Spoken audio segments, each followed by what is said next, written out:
sleep thing, everybody talks about diet and exercise. They talk about like you should do this and you should follow this diet, and you should exercise and all this stuff. And very few people talk about how a good night's sleep can be one of the best things that you ever do for basically reprogramming your hormones, making you feel better, reducing your cortisol, increasing your energy throughout the day, which are all amazing things, right? And the big problem I have with sleep is that most people know they need to sleep more, but they don't know how to sleep with more quality, and they don't know how to sleep.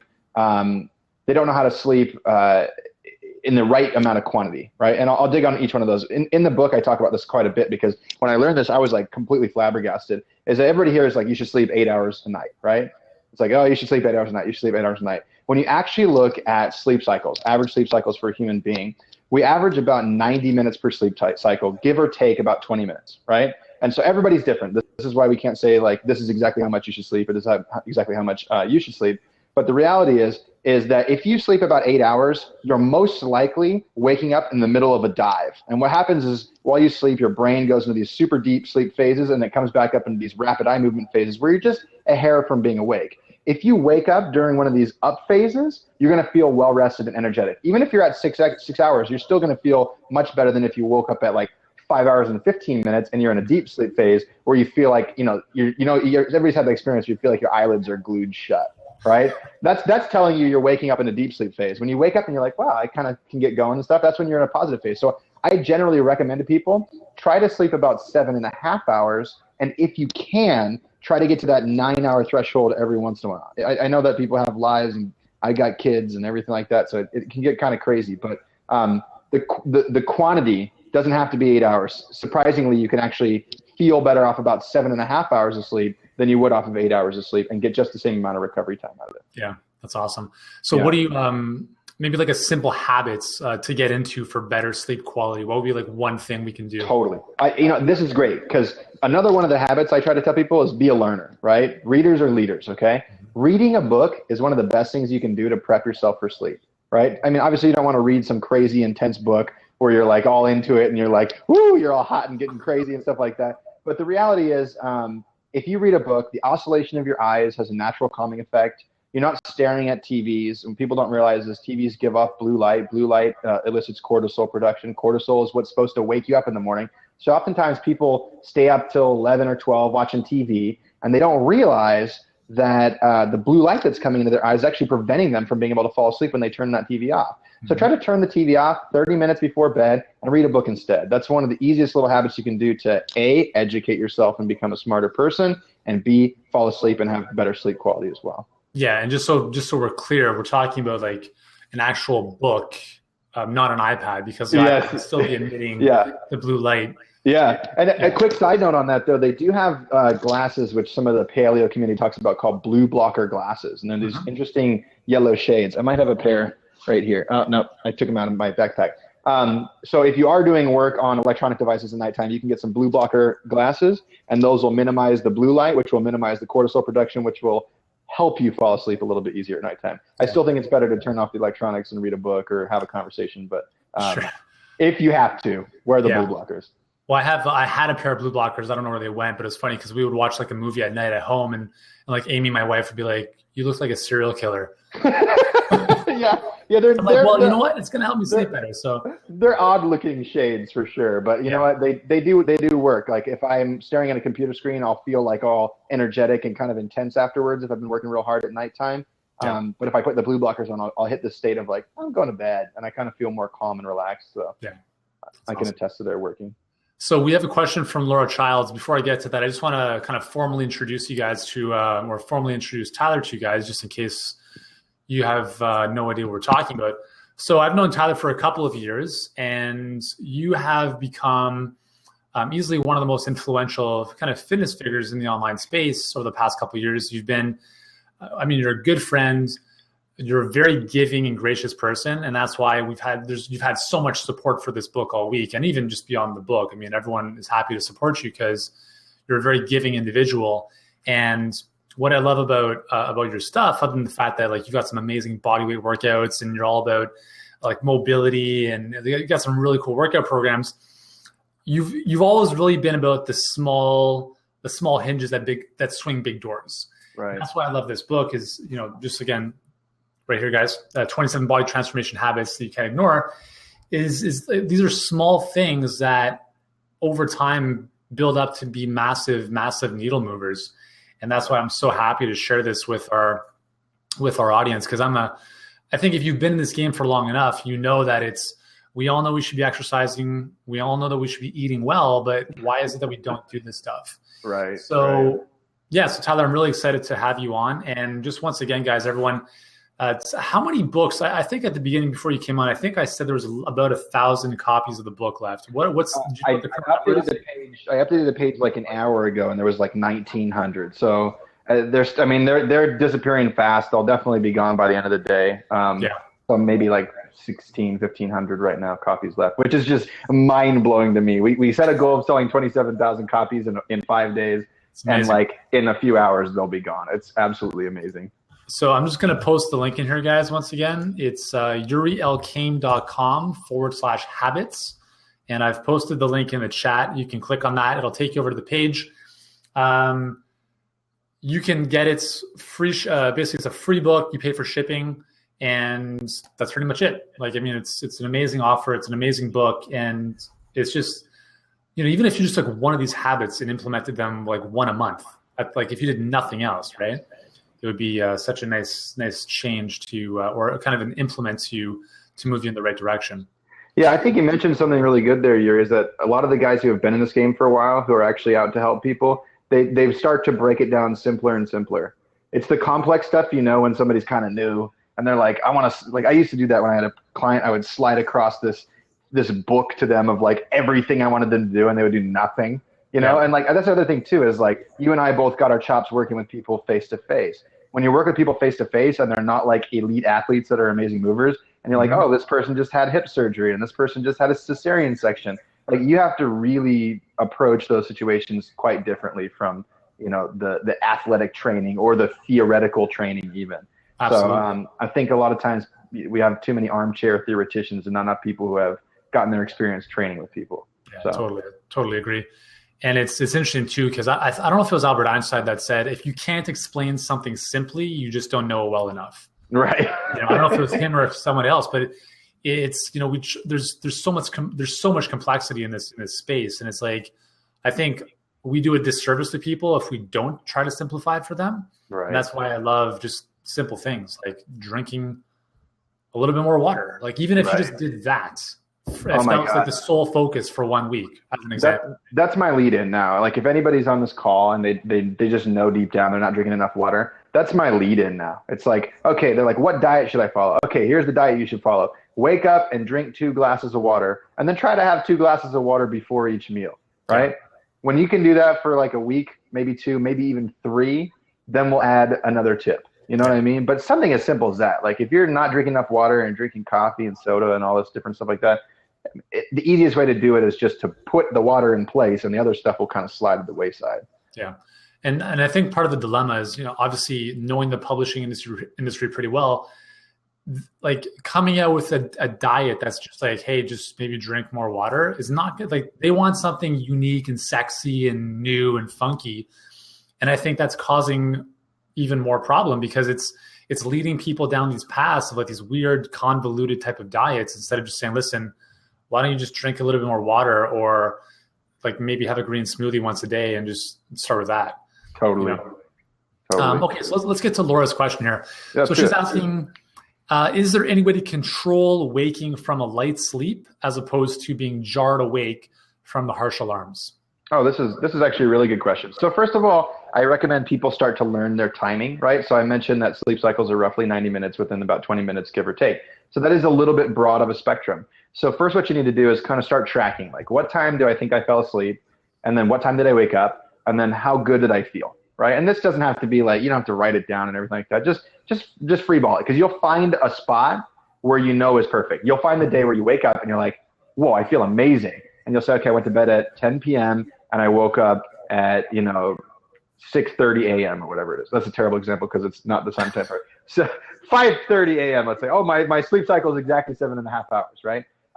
If you know your actual sleep cycle, you can set a goal of having your alarm go off when you're in the middle of your upward phase, right? So if you have to wake up at 6:30 in the morning, then try getting in bed at like 10:30, reading for 20 minutes, and then falling asleep for that last 10, and that'll give you 7.5 hours of perfect sleep before the alarm is supposed to go off. So first of all, there's the timing element to it. Second of all is they have alarm clocks that have light on them. So I always recommend sleep in a pitch black room. Get one of those alarm clocks that start to rise like the sun, and that's going to wake you up. That's amazing. Wake you up slower and more naturally. And then the last one is there's actually an app on the phone. I cannot remember what it's called, but you can put it nearby you, and it measures kind of whether you're sleeping or not based on your movement patterns. Mm-hmm. And then once it senses that you're in a rapid eye movement phase, because when you're in a rapid eye movement phase, you move. When you're in a deep sleep phase, you're completely still. So once it senses a certain amount of sleep cycles, it will set an alarm to go off at that point, which I think is really cool. The only downside is I don't recommend digital devices next to you while you sleep, because I'm not a huge fan of like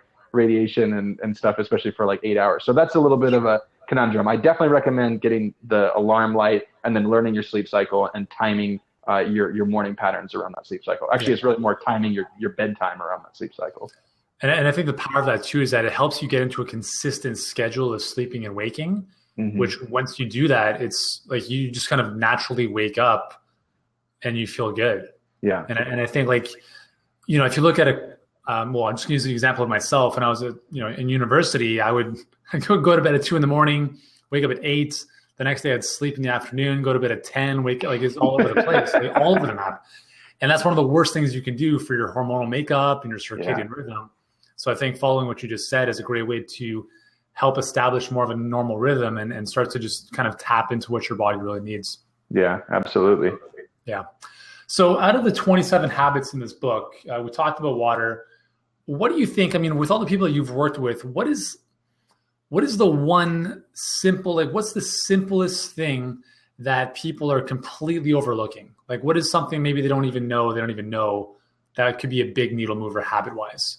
Man, I mean, water always comes up as one of the biggest ones, to be totally honest, right? Mm-hmm. It's just absolutely amazing. But there's a tiny domino that I like to use that tends to knock over bigger dominoes, right? So one of the ways we know we're supposed to get better results in our body, like in a physique transformation, is we probably want to eat less and move more. I'm not a huge fan of like calorie counting and treadmills, and this isn't what I'm trying to say, but generally speaking, if you ate less junk, you'd probably be leaner. Right. Yeah. And so what I like to do is, instead of telling people, hey, you need to eat less, it's really more about eating more of the right things so that you naturally eat less of the bad things. Right. Mm-hmm. So I like to get my clients to kickstart their day with protein first thing in the morning.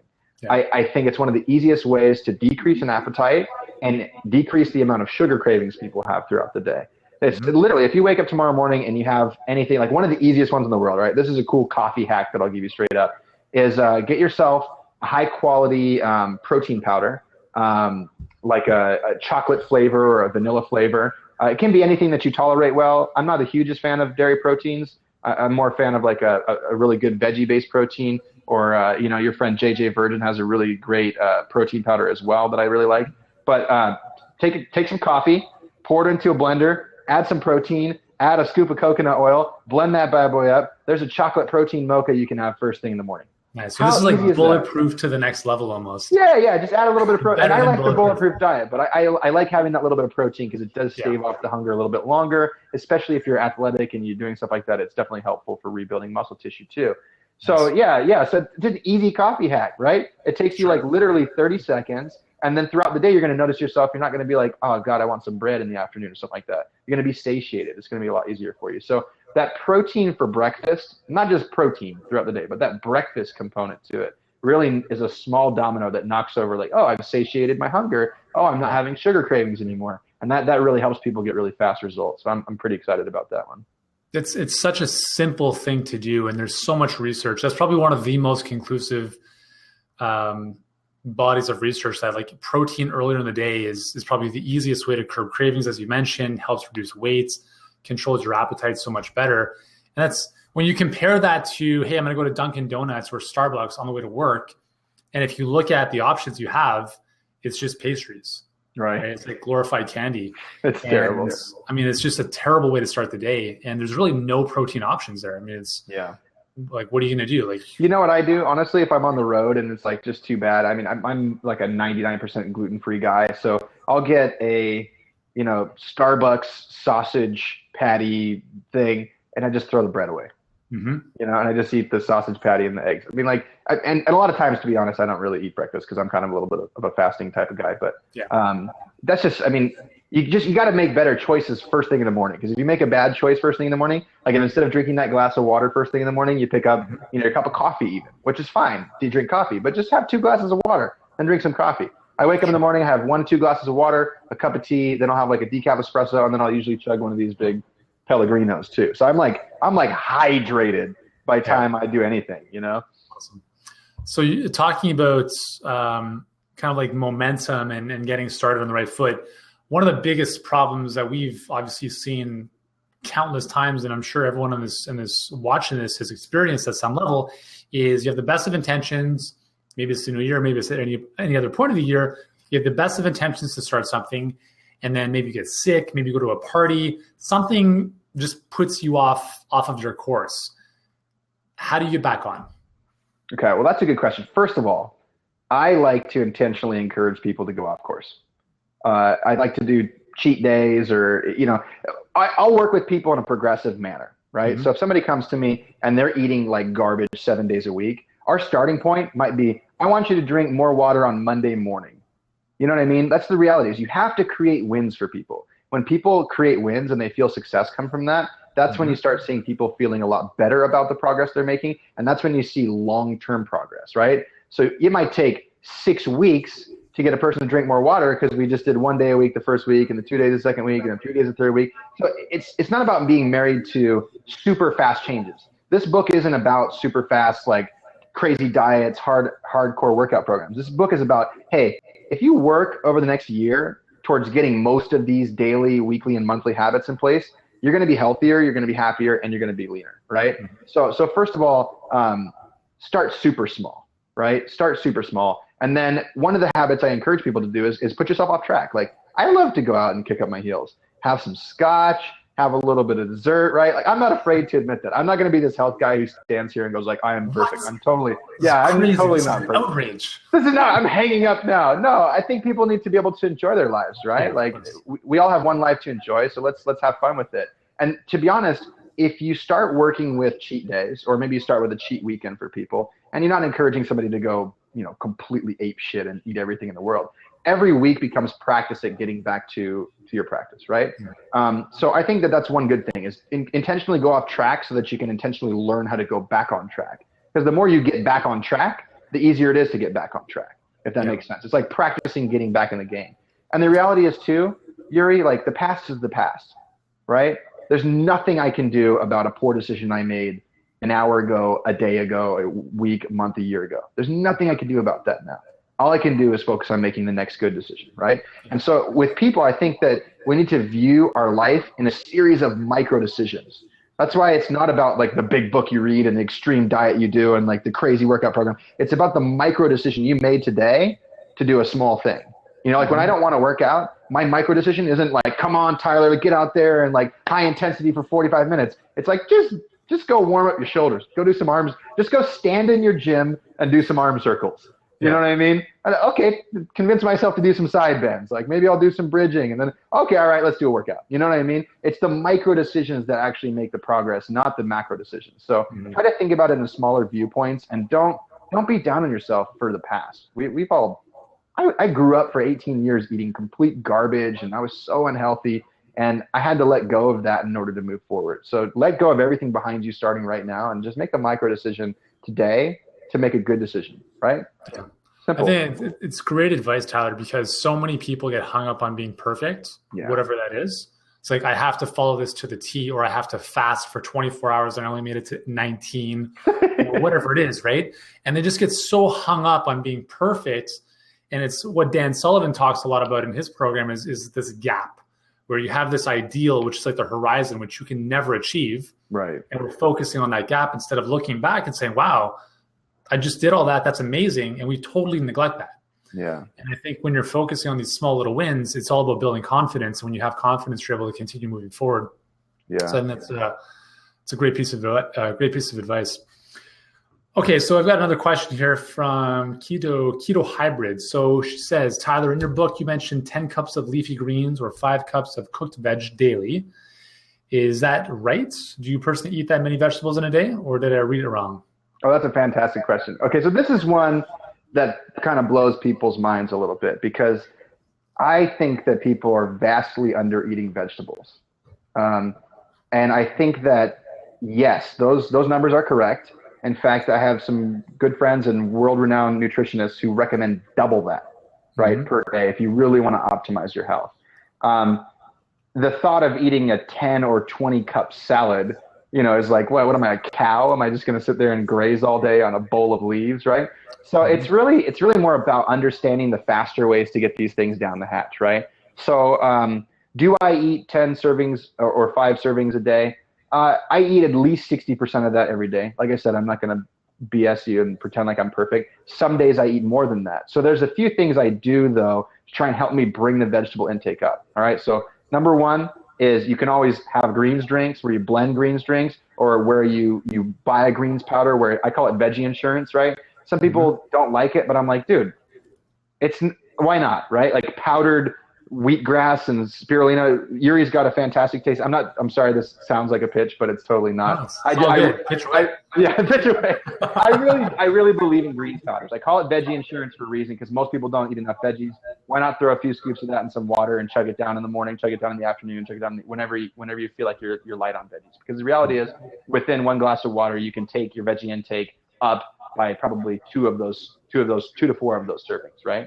Yeah. Now, things you can do throughout the day, try to eat a salad for lunch, some sort of pile of veggies for lunch. Steamed veggies even works for lunch. You can take 5 cups of spinach and steam that bad boy down into a lot less of perceived quantity, if that makes sense, because eating 5 cups of spinach raw just sounds insane. But if you steam them, you can steam them down to something you can eat significantly faster. Using a blender and blending up actual leaves and stuff in there, you'd be surprised what a head of lettuce looks like in a thing of water. It's not that much once it's all blended up, right? And then honestly, I'll tell you what I do. I'm a huge fan of eating large portions. This is a blessing and a curse, right? I grew up as a fat kid, and so I realized that my brain is patterned towards eating large portions. So generally what I do is I fast during the day and I eat a large dinner. So I facilitate my desire to eat large portions, and I facilitate my desire to eat tons of veggies at the same time. So what I do is I usually load up a giant pile of veggies on my plate, a little bit of meat, some sort of starches, right? And I don't touch anything until I finish the veggies, right? So it's just all veggies, all veggies, all veggies, all veggies, all veggies, all veggies, then I'll usually eat the meat, and then I'll usually eat the starch. So there's like an order of operations to what I do. But that's been really helpful for me to get, like, and last night I probably had 3 cups of broccoli with dinner, and then there was a bunch of other veggies like and roots and tubers in this little mishmash thing with some grass-fed pulled beef stuff. I don't know what it was, to be totally honest, but it was good. So yes, I do encourage people to work towards that. But again, think about it in terms of progression. Like if you're eating 1 serving of vegetable a day, don't try to have 10 because you're just going to be bummed that you're not completing it. Yeah. Why not go for 2, and then go for 4, and then go for 8, and go for 10? And like I said, like get a good tasting greens drink, and just drink that. Like you'll double your veggie intake like that. Right? Why not? It's a no-brainer. So, yeah. And it helps to kind of like refresh or re-cleanse your palate, because if you're used to having carbs and sugar and stuff like that, you have greens, they're going to taste pretty bland. Yeah. So you just have to realize what am I used to eating in the first place? And is that part of the problem? Oh, I forgot one vegetable secret that I highly recommend. And that's we'll save it for another time. Always have butter on supply. That's what I'll say. Always have butter on supply, because smear it. That's fine. I have as much butter as I want usually. Yeah, and it's actually really good because the fat in the butter is going to help bring those fat soluble vitamins into your body. Yeah, and help you absorb them more effectively. So there's a method to the madness. Totally. Yeah, one of the things that I used to do when I was getting off of my terrible eating regime of 20 years was I would just keep a checklist, and I would just keep it on my fridge, and just really. I would have every day of the month, and I would just have a column. I would have about 10 columns. So all I did every single day was I just said, okay, on day 1, like Monday, let's say February 1, I would just check off 1 box for just 1 vegetable. And then my goal was every day was to add 1 more vegetable. to the point where it was, I guess after 10 days or 2 weeks, it would be 10 vegetables. And then I would just try to, keep that consistent. That's wonderful. It was kind of like a little game that I would play. Yeah. And it was just a really simple way for me to get started. So, well, and that's what we do. So with the book, we give you this printable checklist. And one of them is we call, there's really 15 daily habits. I call them the Lean 15. These are the things I try to do every single day in my life. And you can take this thing and print it out, stick it on your fridge. And what I tell people to do is take a blackout marker and just black out at least 10 of the lines, right? Yeah. Just black out 10. Sometimes it's 12, sometimes it's 14, right? And then just go through the month and just check off your water intake, right? If I were to recommend 3 for you right now, if you're looking for body transformation, it's the water, it's the vegetables, and it's the protein for breakfast, right? That's where I would start, those really basic ones. If I could recommend 5, I would add in walking daily, and I would add in the sleep element to it, right? And then honestly, that's pretty much where I start most people these days, unless they're going to come out and work with me with the exercise component of things. It's pretty much really the basics there, and then we'll start adding stuff as we get the basics. But you know how this works, Yuri. Way too many people. This drives me crazy. Way too many people jump right on board. Paleo, low carb, autoimmune protocol, CrossFit, 3 on, 1 off. And they're like, this is the year. And then what happens? Like 3 weeks later, you're burned out. And I only say this because I know that. Like when I first started I was not in good shape at all. And I did exactly that. I opened Arnold's Encyclopedia of Modern Bodybuilding, and I flipped straight to the competition workout section where you're working out twice a day. And I was like, this is it. I'm advanced, even though I'd never done anything, right? So it's really about the basics, man. And as you build those basics, that's what actually allows you longevity in the long haul, right? That's the big one. Beautiful. So I know you've got to run in like a minute and a half. So guys, 27 body transformation habits you can't ignore. This is Tyler's new book. Just in case you haven't received my emails today or this entire week, he's given this book away for free. There's only just over 1,500 copies maybe left at this point. Yeah, I haven't checked for an hour, so who knows? So it's either like midnight tonight or whenever the copies are gone, so whichever comes sooner. The link to get your free copy is yurielkaim.com/habits. The link is in the chat. Highly recommend it. 27 amazing habits. In 30 quick seconds, Tyler, why should somebody pick this up other than the fact that I think it's amazing and we've been talking about the importance of these habits? What's something that can really stick with people to really move them to action? Well, check this out. 96% of people never read the books they buy, right? And I hate that. So one of the things we did for this book in particular was we made it Reader's Digest style, where each chapter takes like 4 minutes, really easy to read. I don't want to go over people's heads. I want to get people taking action, right? Yeah. So this book is easy to read. That was the biggest goal I wanted. I wanted people to take action on this stuff. It's easy to read. You can print out the checklists online. That way you can start actually transforming your habits. And, I'll be there to support you along the way. So I don't know. If it's not for you, it's not for you. I'm not a high pressure kind of guy like that. Sure. But if you guys really want to transform the way you think about your daily habits, which I recommend if you want to do some body transformation, then I'm going to show you exactly how I try to live my life. And hopefully you do. And hopefully it affects you. That's the goal. Beautiful. Awesome. Tyler, this has been great, buddy. Thanks so much for joining us. I know you got to run. I'll spend a couple more minutes on the line with you guys if you've got any questions. And get some sleep tonight, buddy. I will. Thank God. I know. Part of me is excited that this is all going to be over, and I'm grateful that it's all been such a big hit. But yeah, I do need a good night's sleep.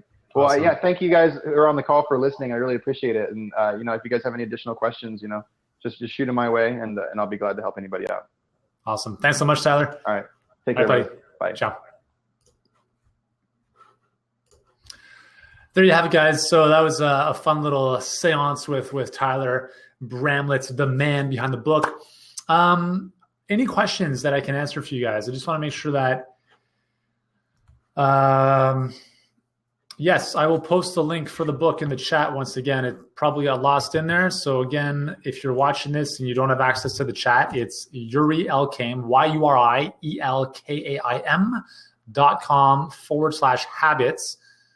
If you're watching, I'm probably going to post this replay on Facebook only, just because of we're kind of tight on time. There's only a few more hours in this special promotion, but it's a great book. I'm a big believer. Again, I've written two published books, one more on the way for next December.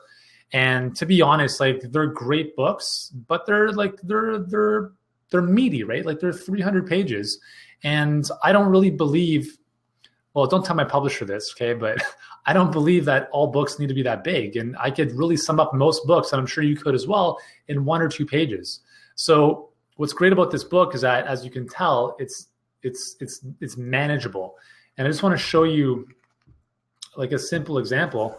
You know, if I'm just going to flip through and we go to daily habit number 7, read a daily affirmation. Okay, so this is really straightforward, right? It's 3 pages with a quick daily recap habit of what to really focus on. So I like books personally because, I like books in general, but I like books that get to the point where they can give you a quick synopsis of why this is important, and then boom, a quick, simple, actionable thing to take. And that's why I really think it's a great kind of pocket book. You can keep it by your bedside if you need that kind of extra motivation. And it's really helpful. So that's why I've been mentioning it this week. And obviously Tyler is a great guy, as you saw. He's a close friend. And if you join us in the Fat Loss Summit, he was one of the guest speakers, and it was one of the most, most popular of the talks, of the 26 talks that we had. We were talking about habits and simple stuff, and people really liked that. So they really enjoyed it. So yeah, it was a lot of fun. So any questions, guys? If you want to jump on the screen with me, you can probably do that. You can just click on some kind of video icon, I think, on your screen. If you've got a question, you can let me know in the chat. And if you don't have any questions, I want to thank you guys for taking the time. And if you want to watch the replay, I'm probably going to post this up on my Facebook channel or my Facebook page before 8 o'clock tonight, and you can watch the replay there. Laura is asking, how is my new book doing? Rocking it? Well, yeah, my new book's doing great. I mean, it's I don't think we've sold as many copies as the first one, just because of the launch model we use is a little bit different. So it's done really well. And I think I like the all-day fat burning diet better than the all-day energy diet. Personally, I just think there's more transformation that can come out of that. And we've got thousands of people going right now in our 21-day challenge, and the transformations are incredible. In just 3 weeks, we're having people lose like 20 pounds, 10.5 pounds, 15 pounds. It's incredible. And that's in 21 days. And so we're really looking to make that book just an organic book that, not even a book, it's a program, really. It's a program that you can just follow every single month. And it's very, very sustainable.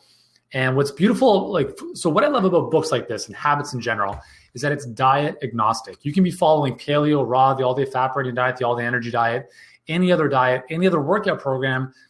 And these are habits that build into helping you get the most out of what you're already doing, right? It's not saying stop what you're doing and do this instead, but these are simple things like he's talking about, starting the day with a glass of water, right? Or so for instance, here's a simple thing that I like to do. This is 1 liter of water. And if you've read my blog, YuriElkaim.com, I've got 2 really good posts on habits. And one of them is basically how to create healthy eating habits that stick. So I talk about my CPR method, which is cue, practice or performance, and reward. So what the research shows is that if you want to create a good habit, is you want to set it up with some kind of trigger or a cue before that. So this is going to sound odd, but let's try this for a second. When you go pee, right, you lose water, right? So what if you did this? What if you put a glass of water, not even a liter of water, okay?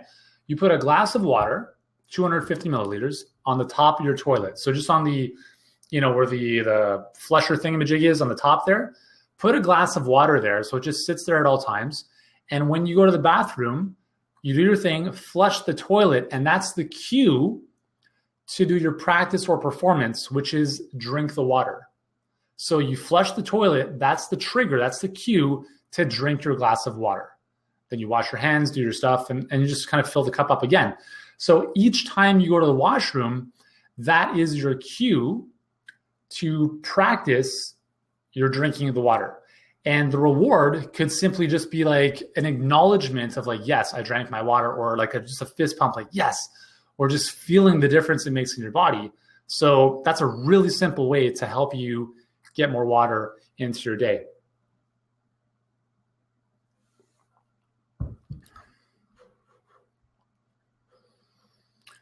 All right, cool. So Elaine has picked up the book. Awesome. So again, guys, it's a free book, and you're just covering the cost of shipping. Okay, so that's pretty much it. It's Tyler has pretty much absorbed the cost on this. I think he's actually losing quite a bit of money, to be honest, because I've been through this free book type of deal before, and he's doing this to just, he wants to get this book out there. It's transformed a lot of people already, and so he's happy to get it into your hands, and he's just asking that you cover the cost of shipping, which I think is reasonable. So once again, yurielkaim.com/habits. And it's a free book. You just cover the cost of shipping. There's probably about 1,000 copies at this point, because if you're on any person's email list in our space, you've probably gotten emails this week, and that's because everyone wants to support Tyler with this book. So it's he's a great guy, dear friend. We've hung out quite a bit. Actually, his daughter loves our energy greens. He sends me pictures of his daughter drinking my energy greens. It's really cool. So it's always great to support your friends, and they're doing great work. And most importantly, it's not that I just want to support Tyler. It's most importantly to support you, right? Because I'm all about finding and creating resources and programs and information that are going to help you move towards a better version of yourself. I want to help simplify the complex world of health and fitness and make it simple for you. And really, part of that is being a guide and kind of like guiding you in the direction of things that I think are really helpful, and also things that you may want to steer clear of, right? And so a lot of times, I'll recommend stuff, and I just think these are resources that, again, it doesn't matter if you want to pack on muscle or burn fat or run a marathon. Habits are the foundation of everything. So learning how to create them and doing so in a simple manner is really powerful. So that's why I'm happy to bring this stuff to you. Okay, cool. So last call for questions. If not, we're going to finish off. And I want to thank you guys for taking some time. Again, this was the last minute. I literally just emailed Tyler last night, and I was like, dude, can you jump on a quick blab hangout to give our audience some love and some insights into the book and some ideas for some simple habits that they can create. And he's like, yeah, totally, sure, let's do it. So that's why I sent out this email this morning, which is like, hey, you know what? I was able to get Tyler on the line. We're going to do this quick thing at 7:00 tonight. And there we go. So it's been pretty cool. Okay, guys. Well, thank you so much for joining me. If you want to watch the replay of this for whatever reason, join me over on my Facebook page, and I'll put the link up with the video within the next 10 or 15 minutes. And if you want to get the book, yurielkaim.com/habits. And that's all. Thanks for joining me, guys. Have an amazing evening, and I'll talk to you soon.